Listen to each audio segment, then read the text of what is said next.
Encantados se encuentran en esta segunda parte de la sesión de hoy, 4 de febrero de 2025, dirigida a mis alumnos de la Universidad Central de Venezuela en la asignatura Pruebas Personales y Circunstanciales en el posgrado en Ciencias Penales y Criminológicas, y donde estamos abordando el tema de la llamada aproximación a la confesión en el proceso penal venezolano. Mi nombre es el profesor Ángel Serpa Ponte, y todas estas clases las pueden encontrar en mi canal YouTube, Ángel Serpa Ponte, este, para que puedan verificar mi criterio vinculado al ámbito del derecho penal, del derecho procesal penal, del derecho penal constitucional. En la primera parte de la sesión de hoy eh, habíamos tratado de expresar cómo se realizaba el tema de la confesión, cómo se ubicaba la confesión dentro de un sistema inquisitorio o inquisitivo. Habíamos delimitado el tema histórico, aquello de que la parte que confesaba en el viejo derecho romano, ya definitivamente ya eso era sentencia, porque se daba la expresión de confessus pro judicatur habetur. Además que las leyes de la partida de Alfonso en la España medieval negaban la posibilidad de la apelación de la sentencia que se diera como consecuencia de la confesión.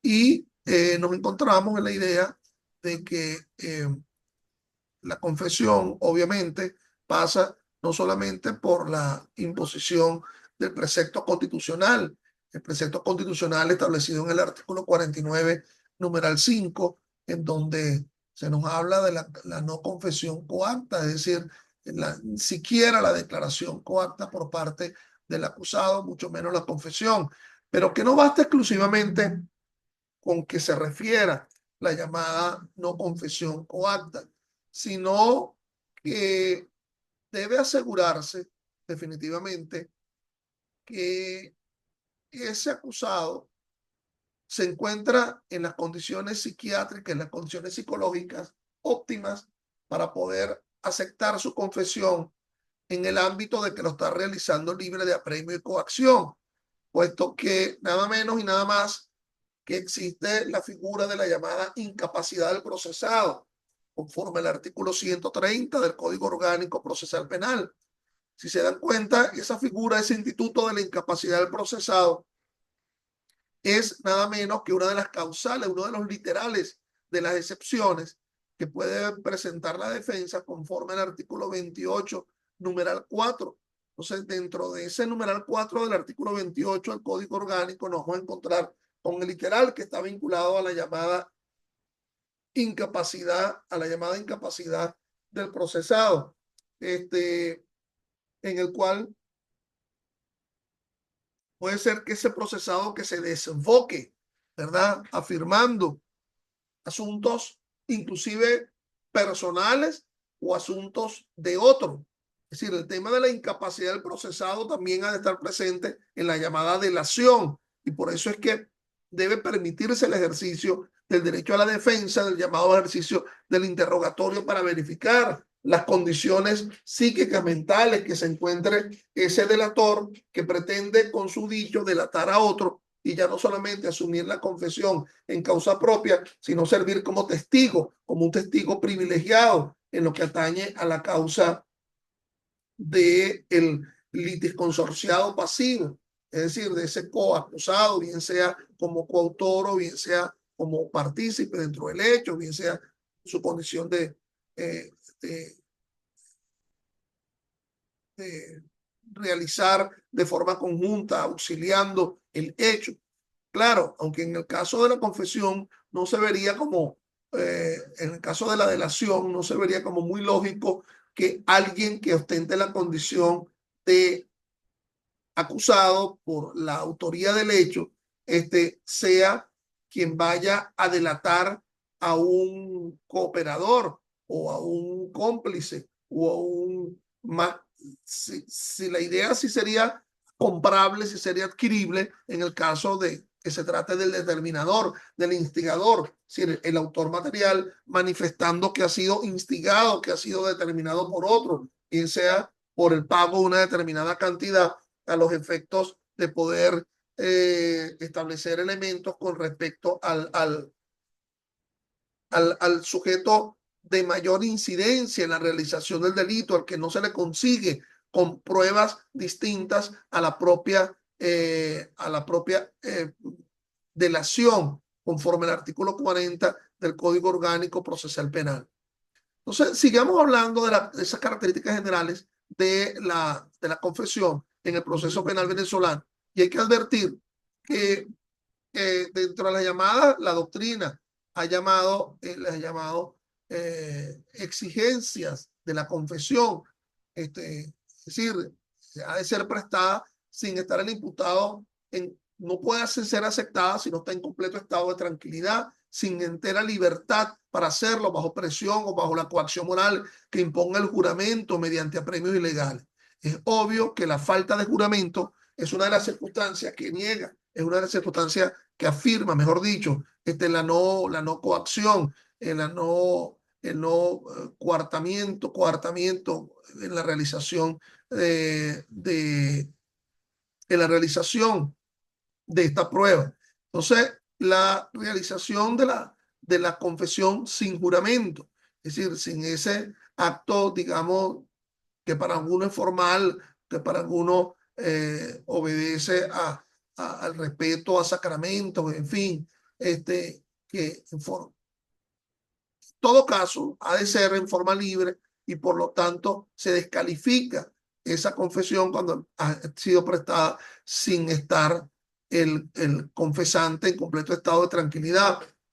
Por otra parte, un segundo elemento debe prestarse ante el órgano que tiene atribuciones para la investigación o el juzgamiento. Realmente, cuando hablamos de una confesión, es una confesión que se verifica ante un tribunal. Si se verifica ante un tribunal de control, perfectamente es posible que se pudiera dar una admisión de los hechos o una confesión ante el tribunal de control, bien sea a los fines de que se sustente la alternativa a la prosecución del proceso, que es el acuerdo, el acuerdo reparatorio que exigiría una previa admisión, pero aquí sería una admisión de la imputación, siquiera de una confesión, la que se realiza ante el juez de control en la fase preparatoria,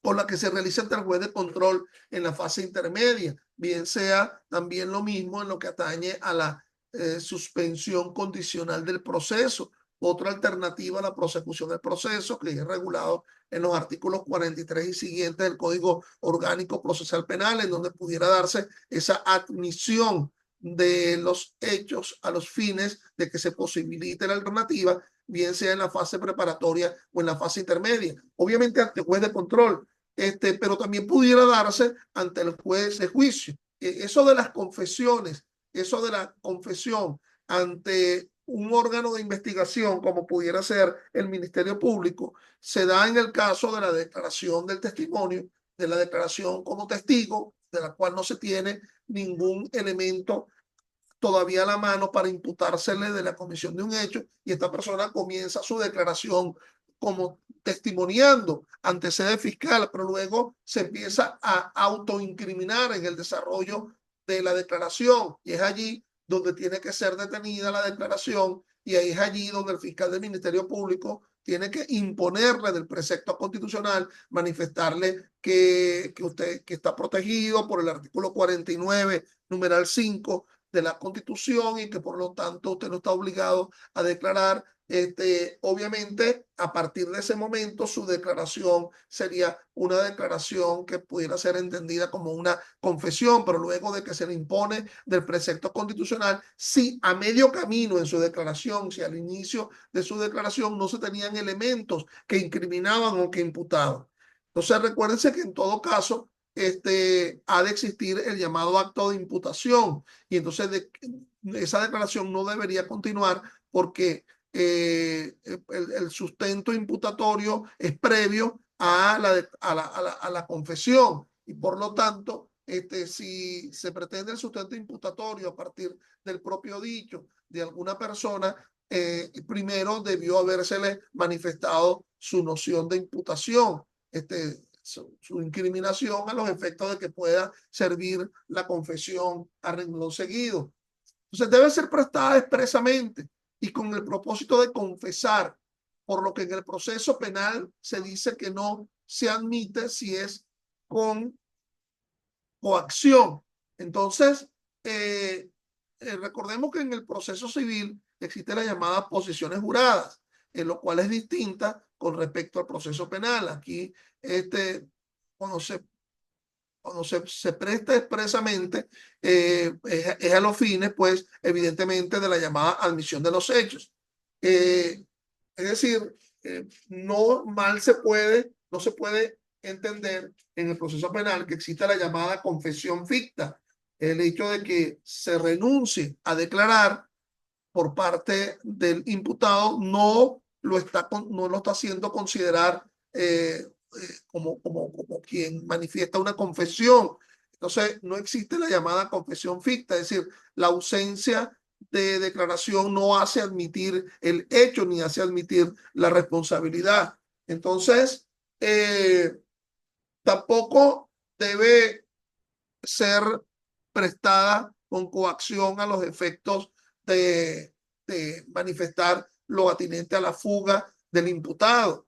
Es decir, la fuga del imputado puede configurarse un hecho per se, un hecho distintivo, un delito per se. Es decir, no solamente el hecho por el cual se está imputando, sino que si el abstraerse del proceso conllevaría la realización de un delito per se, que se llama el delito de fuga. Ahora, fíjense que podemos hablar de la llamada confesión implícita, que es la que es extraída de una transacción, de una composición judicial o de fórmulas alternativas de solución anticipada del proceso, como son el acuerdo reparatorio, la suspensión condicional del proceso y la llamada admisión de los hechos como fórmula alternativa. Recordemos que los dos primeros, el acuerdo reparatorio y la suspensión condicional del proceso, no se quiere con esa admisión de los hechos, no se quiere una condena, sino que lo que se quiere con el acuerdo reparatorio o la suspensión condicional del proceso es el dictado de una decisión de sobreseimiento, en el caso del acuerdo reparatorio, con el cumplimiento de la obligación asumida como fórmula de transacción, que es el acuerdo reparatorio en sí mismo, y en la suspensión condicional del proceso, aquella que está regulada a partir de los artículos 43 y siguientes del Código Orgánico Procesal Penal. Lo que se quiere es el cumplimiento del régimen de prueba, ese régimen de prueba que está descrito en el artículo 45 del Código Orgánico Procesal Penal. Claro, evidentemente en la admisión de los hechos, artículo 375, que no es una fórmula alternativa a la prosecución del proceso, sino que es un procedimiento especial, paradójicamente, admitiendo, se está defendiendo. Con la admisión, lo que se procura es una rebaja de la pena.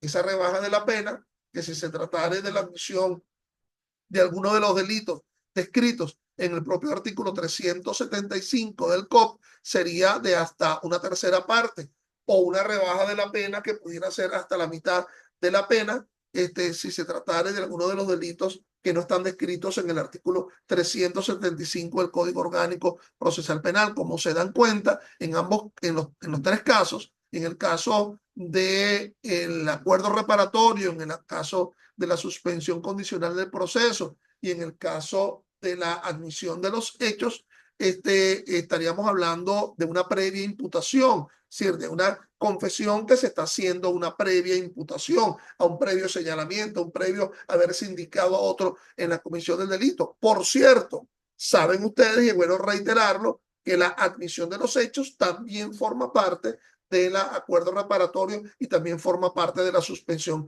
condicional del proceso. Pero en este caso es una admisión a los fines de acogerme a una alternativa a la prosecución del proceso y no es a los fines del dictado de una sentencia condenatoria rebajada en la mitad. Aquí ha de ser muy claro el juez, sobre todo si se está dando la admisión de los hechos en la fase intermedia del proceso penal o al comienzo de la fase de juicio del proceso penal, si la persona está admitiendo los hechos a los fines de la imposición inmediata de la pena o de la suspensión condicional del proceso o a los efectos del pago del acuerdo reparatorio. Con lo cual esto le añadiría un elemento adicional a la confesión. Es decir, yo diría, y yo lo denomino así como el elemento procedimental de la confesión. Ya no es solamente que quien esté confesando esté vinculando su dicho con respecto a la causación del delito, aspecto objetivo del delito, y no solamente al aspecto subjetivo del delito, que sería la culpabilidad, sino al aspecto procedimental. Es decir, ha de estar en pleno conocimiento quien esté admitiendo los hechos, que se requiere un efecto procedimental a los efectos de esa confesión. Si el efecto procedimental sería, ya usted está en pleno conocimiento de que si usted está admitiendo los hechos es porque va a tener que pagar una determinada cantidad. El acuerdo reparatorio, si previamente ha aceptado o se ha adherido a ese acuerdo reparatorio. Si usted está de acuerdo en que si está confesando y no solamente está confesando a los efectos de la suspensión condicional, sino que está aceptando que va a cumplir con un régimen de prueba, usted está manifestando de su viva voz, de su voluntad, de su querencia, un efecto procedimental. Y de igual forma que la persona cuando está admitiendo los hechos a los efectos de la imposición inmediata de la pena, lo sabe que no es a los efectos del pago de un acuerdo reparatorio o del cumplimiento del régimen de prueba del artículo 45, sino que el efecto procedimental querido por quien está confesando es que se le imponga una pena rebajada. Entonces, ya sería un tercer elemento de la confesión, ya no solamente sería sobre el aspecto objetivo del delito, ni solamente sobre el aspecto subjetivo del delito, sino sobre el aspecto procedimental que se quiere con respecto a esa confesión. Entonces, esto es sumamente importante y por favor no lo echen en saco roto.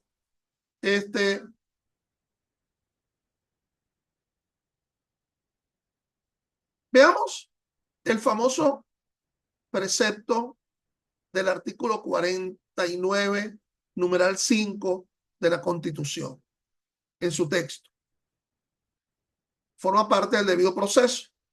Recuerden que el debido proceso obra en toda etapa y grado de la investigación y del proceso.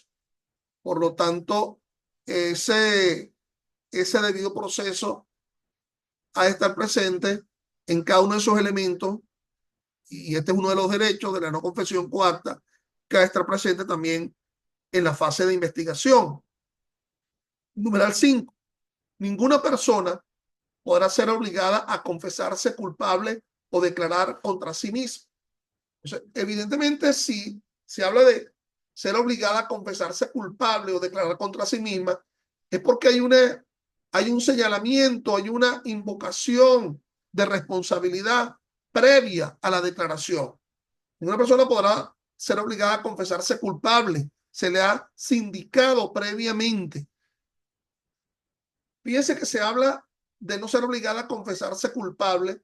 Cuando se habla de culpabilidad, no debe ser entendido exclusivamente que es sobre el aspecto subjetivo del delito. Es decir, cuando se habla de confesarse culpable, ha de ser entendido como a confesarse responsable. Si ninguna persona puede ser obligada a confesar que ha realizado el aspecto objetivo del delito, ni tampoco el aspecto subjetivo del delito. Cuando se habla a confesarse culpable, se está hablando de la integración de la atribución de imputación, porque la imputación no puede ser sana si no se habla de un aspecto objetivo y de un aspecto subjetivo.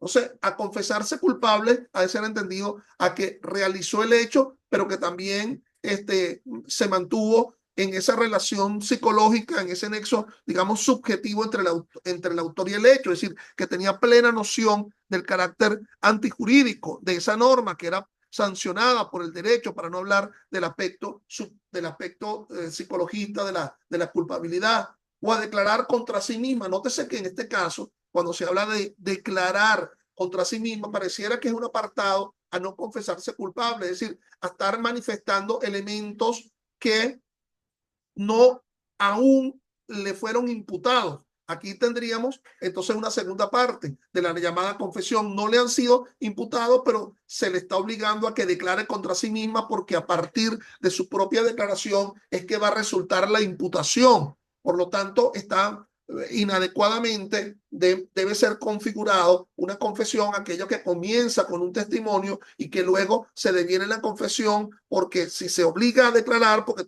tiene que declarar como testigo, entonces dentro de esa declaración tiene que manifestar elementos que lo inculpen. Entonces, evidentemente que esa declaración contra sí misma ha de ser un aspecto distinto de la llamada previa imputación, la llamada confesión, si existe una previa imputación, un previo señalamiento, y la declaración contra sí misma cuando ha sido combinada a declarar como testigo. Pero a partir de las preguntas que le hace el sujeto investigador, lo está incriminando. Usted participó, usted disparó. Entonces, evidentemente, si le dice que usted disparó, que si usted manejaba el vehículo, que si usted disparó, que si usted violó, evidentemente lo está obligando a declarar contra sí mismo, aunque no existe una imputación formal. Entonces, véanse los dos extremos. En el caso de la confesión, existe un previo señalamiento, una previa sindicación, y en la declaración y en la no obligación de la declaración, es decir, en el sentido de que una persona se le hace comenzar su dicho como un testimonio y luego se deviene en una confesión por vía de las preguntas que realiza el sujeto que está investigando, el sujeto que le está haciendo preguntar en el desarrollo del proceso. Entonces, a ninguna de las dos estaría obligada y mal se podría derivar de allí un convencimiento si se está coaccionando a que responda preguntas, sobre todo en ese segundo caso.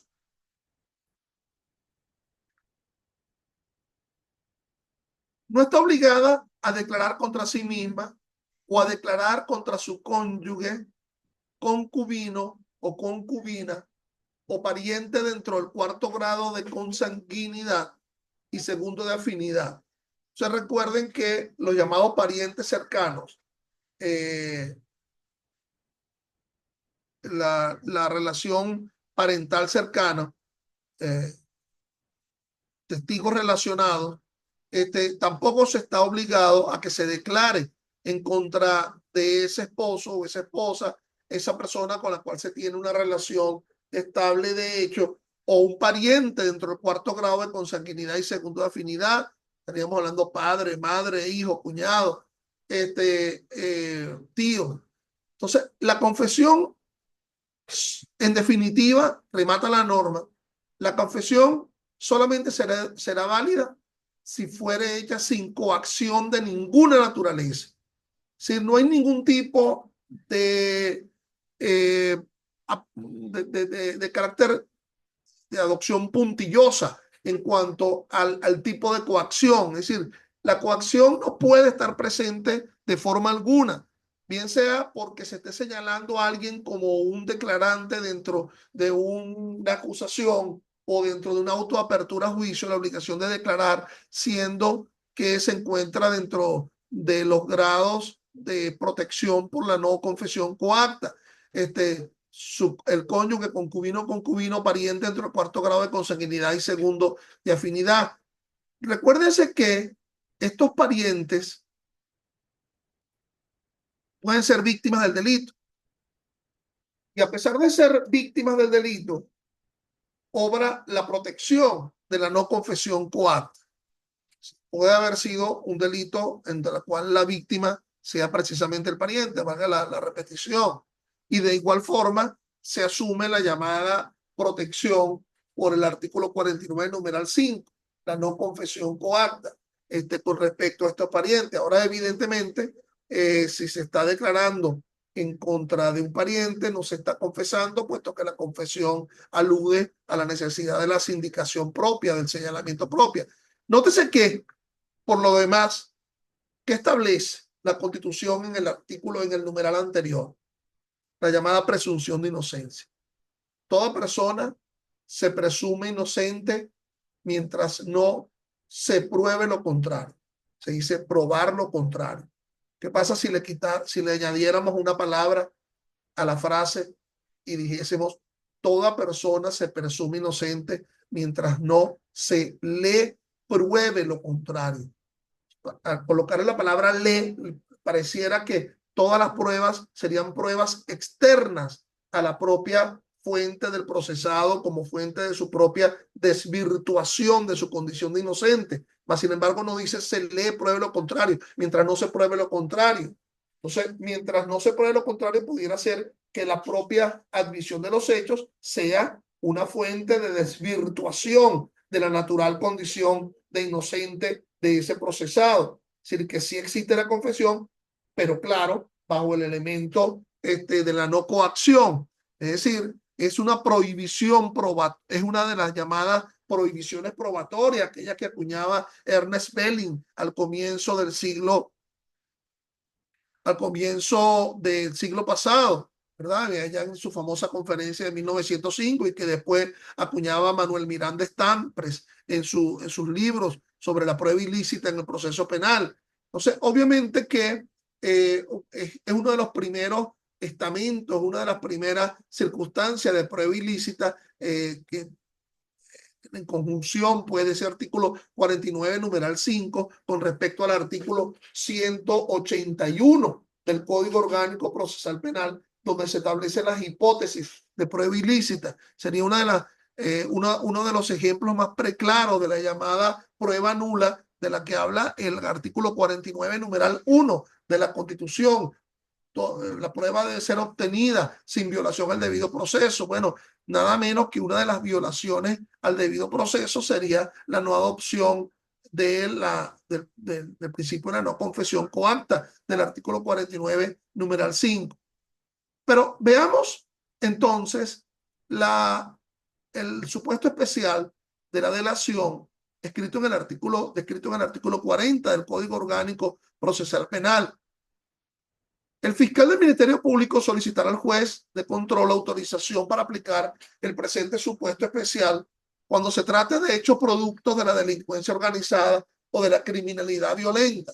Entonces, solamente se trataría de ese tipo de delito, es decir, la delación solamente frente al caso de delincuencia organizada o criminalidad violenta.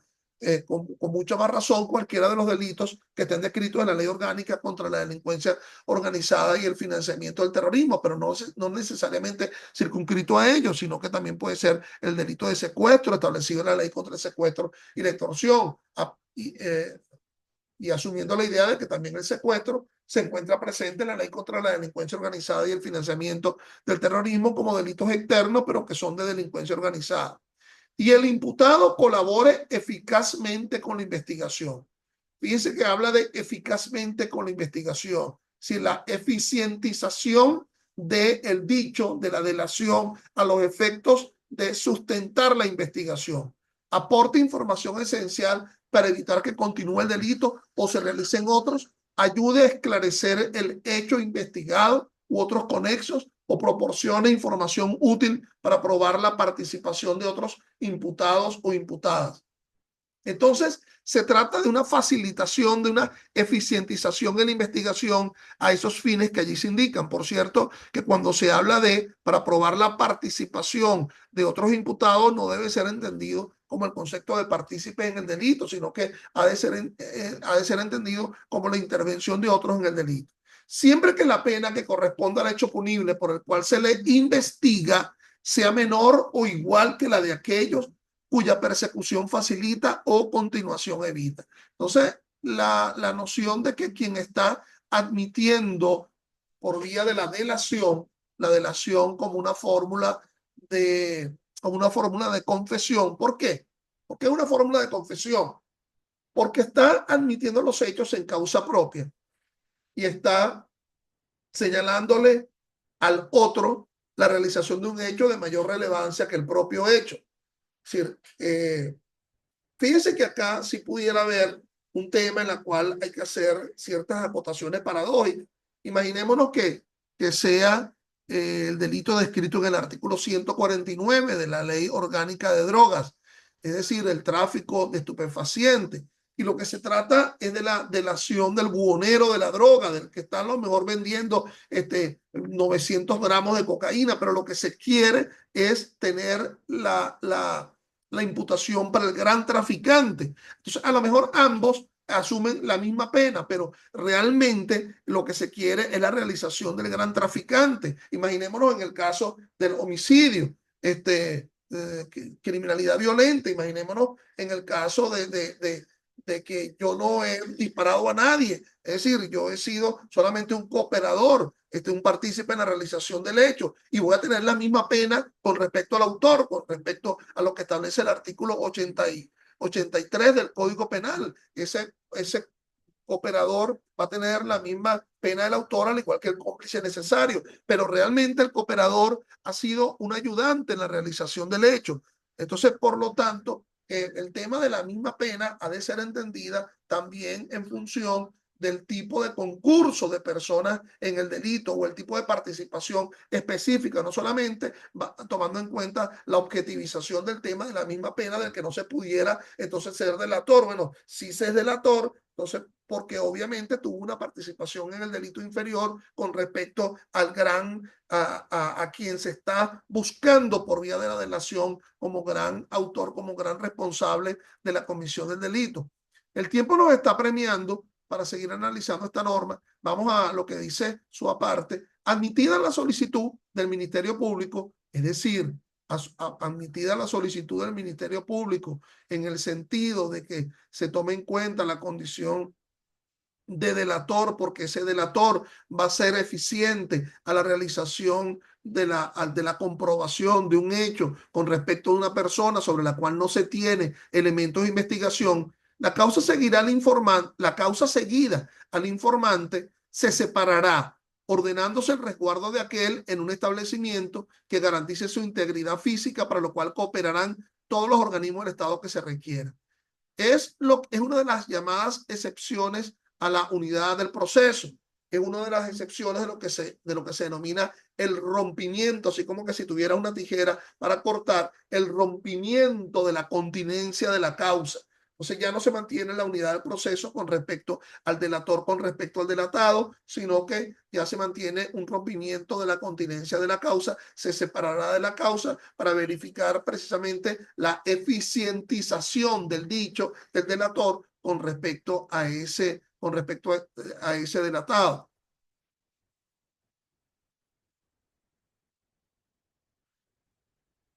El juez competente para dictar sentencia, porque fíjense que el juez competente para dictar sentencia puede ser el juez de control, si la delación fue eficiente en la audiencia, de la fase intermedia, en la audiencia preliminar. Es allí donde el delatado se ve que lo han delatado y precisamente decide admitir los hechos.